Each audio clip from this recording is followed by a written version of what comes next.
Okay, let's unpack this. Imagine that true success isn't about, how many zeros are in your bank account, Right. but instead it's about how often you genuinely focus during prayer, or how you choose to serve a neighbor who openly despises you.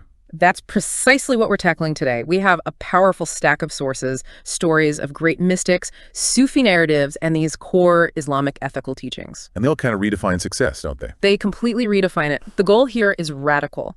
The only measure of your spiritual achievement is your integrity, your loyalty, and your fundamental conduct. What's known in the tradition as adab. Your etiquette and respect. Exactly. So our mission today is to really pull out the deepest lessons on this unwavering loyalty and ethical conduct, especially toward the weak. We're looking for the blueprints that demand, absolute personal sacrifice and integrity. We really are. We'll cover everything from what happens when you fracture your spiritual focus to the surprisingly harsh standard for being complicit in injustice. It sounds like these sources demand a singular focus. 100%. They show us that personal sacrifice often far outweighs comfort, and critically, they provide this powerful rebuttal to the idea that the rich are somehow, inherently superior to the poor. Okay, let's jump right in then.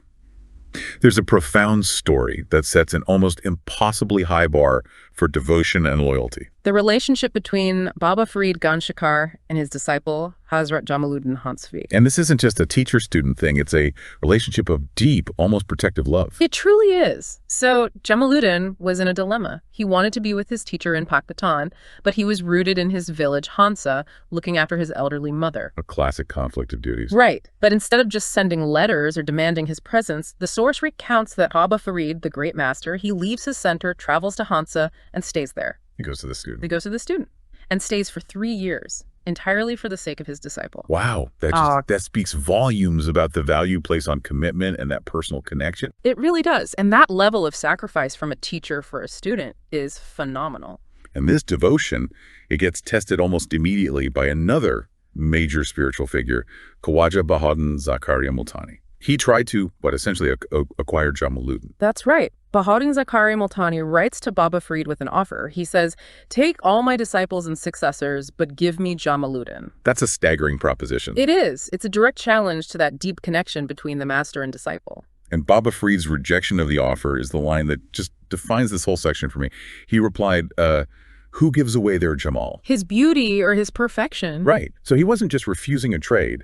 He was asserting that Jamaluddin represented the spiritual perfection of his own teaching. And this is where the story pivots. Because despite this unwavering protection, Jamaluddin later expresses a desire to visit Bahaduddin Zakaria. The commitment wavered. Just a little. Just a little. Maybe out of curiosity or a lingering sense of ambition, who knows? Yeah. But Baba Farid's reaction was deep disappointment. He called this desire a god body. A disruption.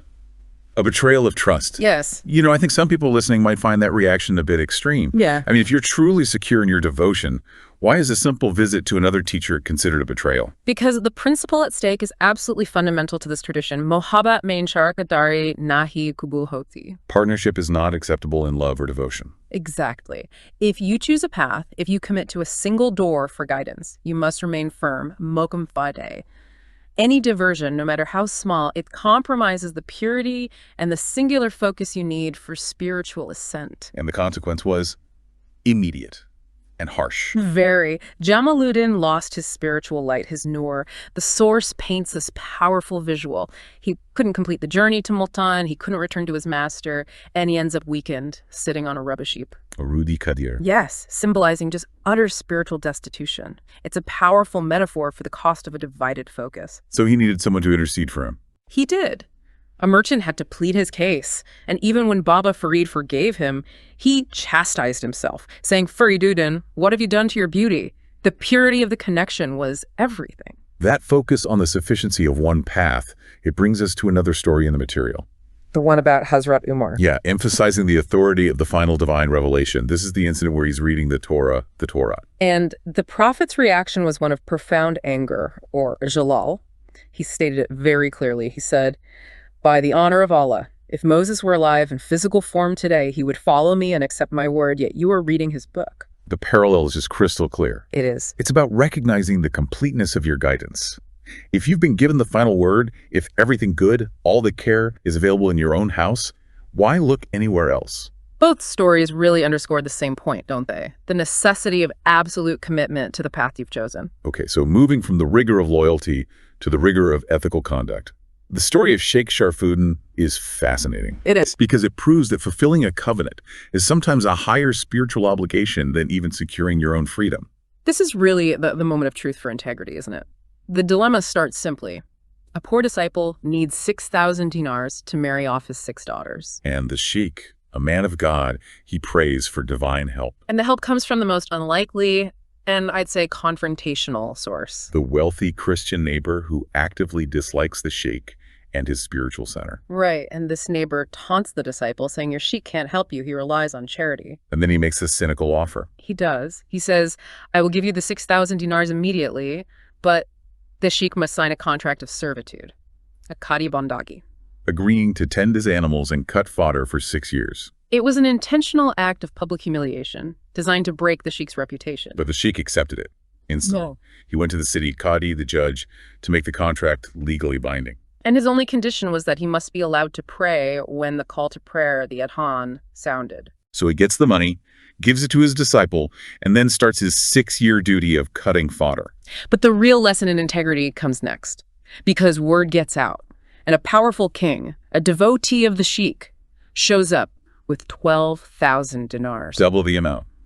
Offering to buy the sheikh's freedom on the spot. And the sheikh refused to break the contract. Now, I imagine you listening might be wondering why. I mean, if the sheikh had 12,000 dinars, he could have paid back the original 6,000 and used the other 6,000 to help another poor family. It seems like a missed opportunity. That's the critical point, though. The sheikh prioritized the covenant, the odd, over the immediate utility of the money. He wouldn't break his word. He refused, not even for his own freedom or the opportunity to do more good.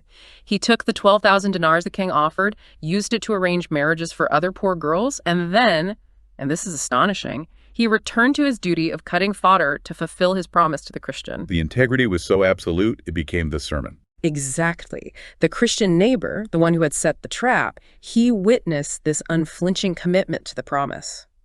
He saw that the sheikh's spiritual devotion was inseparable from his ethical integrity. And the source says he wept. He did. He accepted Islam and he said, I only heard about the character of Muslims, now I have seen it. The fulfillment of the promise was the most powerful form of preaching you could imagine. That high standard of integrity, it immediately throws into sharp relief what the sources define as a successful believer. It does. But before we get to the successful, we have to look at the opposite. The oppressor. The material absolutely stresses the prohibition of injustice, of zulm. The gravity is just immense. The Prophet warned Mu'adh ibn Jabal, beware of injustice. And the key reason is, well, it's about divine interference. When the oppressed, the Mazlum, raise their hands in prayer, Allah tells the angels to step aside. Why? Because there is nothing between the Mazlum and the Lord. That prayer is answered sooner or later. And the bar for who counts as a collaborator with injustice is set impossibly high. The famous anecdote about the tailor and Imam Malik illustrates this brilliantly. It does. So a tailor asks if sewing clothes for a tyrannical ruler, a Zalim Badshah, makes him a helper of the oppressor.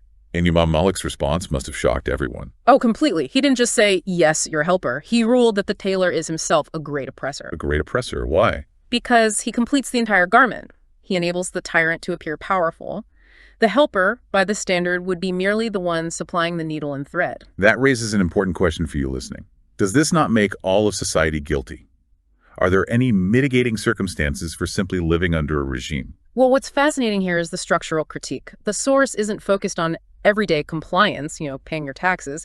It's focused on those who actively contribute to the power, the appearance, and the functionality of tyranny. So if you make the tyrant presentable, effective, or comfortable, you own the entire crime. It's a demand for radical detachment from structures of oppression. So given this rigorous standard, let's turn to the positive definition of success outlined in the source material. It's drawn from Surah Al-Mu'minun, Qad Aflaha Al-Mu'minun. Indeed, the believers have succeeded. And the sources highlight 4 key areas that define a successful believer. They are incredibly relevant to our busy, distracted modern lives. What was the first one? First is humility in prayer, or khushu.